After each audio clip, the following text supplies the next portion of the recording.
Tengan un saludo para todo aquel que se ha tomado el tiempo para visualizar este vídeo, ya que será de mucha importancia para conocer nuestra historia, y darnos cuenta de muchas cosas que lamentablemente ocurrieron en un conflicto como la guerra civil en el país salvadoreño, lo cual son de mucha importancia. En esta sección se hablará un poco sobre las masacres ocurridas en nuestro país, mientras se llevaba a cabo una guerra civil que afectó mucho a una población que no tenía nada que ver en ese conflicto bélico. Para comenzar empezaremos hablando sobre las masacres de la población civil, ejecutadas por agentes del Estado, en el contexto del conflicto armado interno ocurrido en El Salvador entre 1980 y 1992. Esto es una violencia ocurrida en el contexto de un conflicto armado interno de más de 12 años.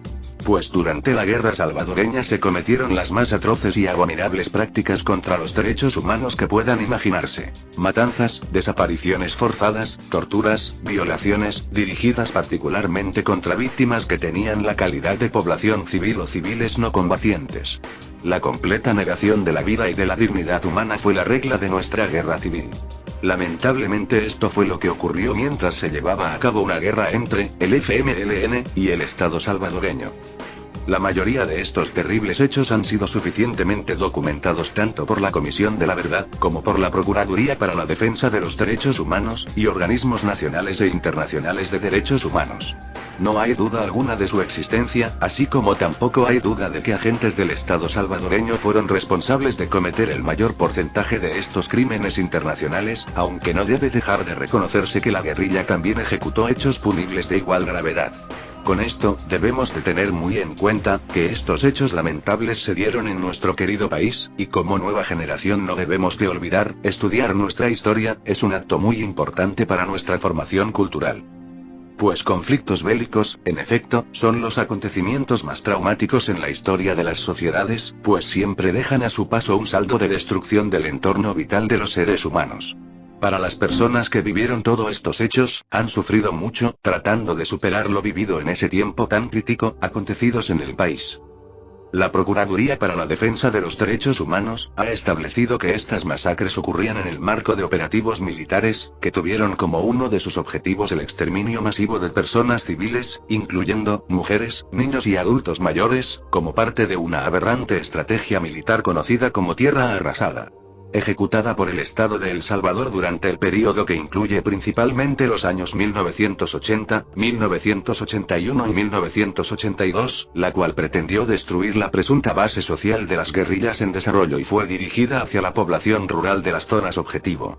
Como se ha sostenido en otros informes institucionales, la perversidad, gravedad y dimensión de los crímenes cometidos en los operativos de Tierra Arrasada, aunado al contexto general de graves crímenes de lesa humanidad, a lo largo del conflicto armado salvadoreño, realizados y tolerados desde el Estado, permiten concebir a este conjunto de actuaciones como una verdadera práctica genocida, con todas las consecuencias jurídicas que esta categoría produce.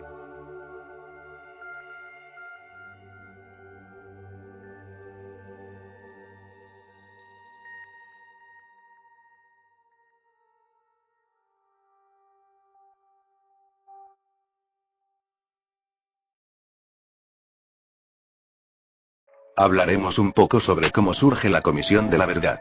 Pues en el surgimiento de la Comisión de la Verdad, en el proceso de pacificación que culminó con el cese del enfrentamiento armado, las partes en conflicto convinieron determinadas obligaciones encaminadas a garantizar el irrestricto respeto de los derechos humanos, así como lograr la reconciliación y reunificación de la sociedad salvadoreña. Como parte de estos propósitos, el acuerdo firmado en México el 27 de abril de 1991, contempló la creación de una Comisión de la Verdad, que tendría a su cargo la investigación de graves hechos de violencia ocurridos desde 1980, cuyo impacto sobre la sociedad reclamaba con mayor urgencia el conocimiento público de la verdad. La autoridad de la Comisión de la Verdad se amplió en el Acuerdo de Paz de Chapultepec, el cual, bajo el título Superación de la Impunidad, previó la necesidad de esclarecer y superar todo señalamiento de impunidad de oficiales de la Fuerza Armada, especialmente en casos donde estuviese comprometido el respeto a los derechos humanos. Ello sin perjuicio de que hechos de esa naturaleza, independientemente del sector al que pertenecieren sus autores, debían ser objeto de la actuación ejemplarizante de los tribunales de justicia, a fin de que se aplicase las sanciones contempladas por la ley a quienes resultaren responsables. La Comisión de la Verdad fue integrada por Belisario Betancur, expresidente de la República de Colombia, Reinaldo Figueroa Planchar, exministro de Relaciones Exteriores de Venezuela, y Tomás Buergental, expresidente de la Corte Interamericana de Derechos Humanos. La Comisión de la Verdad registró más de 22.000 denuncias de graves hechos de violencia ocurridos en El Salvador durante el período de enero de 1980 a julio de 1991. Del total, casi un 85% fueron atribuidos a agentes del Estado, a grupos paramilitares aliados con estos y a los escuadrones de la muerte. La comisión integró en su informe 30 casos ilustrativos, ponderando para ello la trascendencia atribuible a cada hecho en particular, sus características y repercusión, así como la conmoción social que estos originaron. El informe final elaborado por la Comisión de la Verdad titulado De la locura a la esperanza, la guerra de 12 años en El Salvador, fue presentado ante el secretario general de la ONU y ambas partes negociadoras el 15 de marzo de 1993. Sobre el informe de la Comisión de la Verdad, el Dr. Pedro Niquén, expresidente de la Corte Interamericana de Derechos Humanos, opinó: es un informe escalofriante que, más allá de los casos individualmente esclarecidos, revela cómo se ejerció despiadadamente la violencia y el terrorismo de Estado sobre la sociedad civil. A veces de manera directa, con actos imputables a militares en actividad, a veces a través de los siniestros escuadrones de la muerte, organizados por civiles bajo la protección del ejército y responsables de miles de desapariciones y asesinatos. El informe esclarece hechos que ya habían sido denunciados y nunca seriamente investigados. En su documento, la Comisión de la Verdad identificó plenamente a determinados responsables de violaciones a derechos humanos y formuló una serie de recomendaciones destinadas a superar la impunidad y lograr la reconciliación de la sociedad salvadoreña, entre otras, reformas institucionales y a la legislación penal, así como la reparación material, económica y moral para las víctimas de la violencia y sus familiares directos.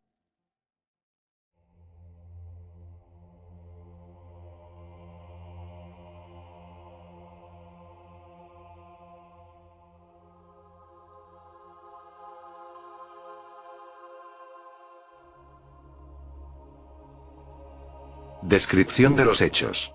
El día 10 de diciembre de 1981, en la tarde llegaron al caserío El Mozote, departamento de Morazán, unidades del Batallón de Infantería de Reacción Inmediata. Biri. Adlacal. Después de haber tenido un encuentro con guerrilleros en las cercanías. El caserío estaba formado por una veintena de casas situadas en un llano y agrupadas alrededor de una plaza.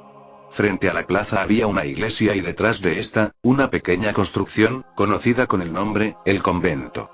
Usada por el sacerdote para cambiarse cuando iba al pueblo a oficiar la misa. A poca distancia del caserío se encontraba una escuela llamada el grupo escolar. Cuando llegaron los soldados encontraron en el caserío, además de los moradores, a otros campesinos refugiados de las zonas circundantes. Ordenaron salir a todos de las casas y los reunieron en la plaza. Los hicieron acostarse boca abajo, los registraron y les formularon preguntas sobre los guerrilleros. Luego les ordenaron encerrarse en las casas, hasta el día siguiente, con la indicación de que se dispararía contra cualquier persona que saliera. Los soldados permanecieron en el caserío durante la noche. El día siguiente, 11 de diciembre, en las primeras horas de la mañana los soldados volvieron a reunir a toda la población en la plaza. Separaron a los hombres de las mujeres y los niños. Y los encerraron en varios grupos en la iglesia, en el convento y en varias casas. Durante la mañana procedieron, en diversos sitios, a interrogar, torturar y ejecutar a los hombres. Alrededor del mediodía fueron sacando por grupos a las mujeres, separándolas de sus hijos, y ametrallándolas. Finalmente dieron muerte a los niños. Un grupo de niños que había sido encerrado en el convento fue ametrallado a través de las ventanas. Después de haber exterminado a toda la población, los soldados prendieron fuego a las edificaciones. Los soldados permanecieron la noche del 11, también en el Mozote. Al día siguiente pasaron por el caserío Los Toriles, situado a 2 kilómetros de distancia. Algunos habitantes lograron huir. Los demás, hombres, mujeres y niños, fueron sacados de las casas, puestos en filas y ametrallados. Las víctimas del Mozote permanecieron sin sepultura. Durante las siguientes semanas los cadáveres fueron vistos por numerosas personas que pasaron por el lugar. En Los Toriles, los sobrevivientes dieron posteriormente sepultura a los cadáveres. Lamentablemente esto pasó en este caserío, a decir verdad, esto llena de mucha tristeza saber lo que ocurrió en ese lugar, pero si esto se dio a conocer, fue para guardar memoria a toda esa humilde gente, y que jamás, esto se vuelva a repetir en nuestro querido país El Salvador.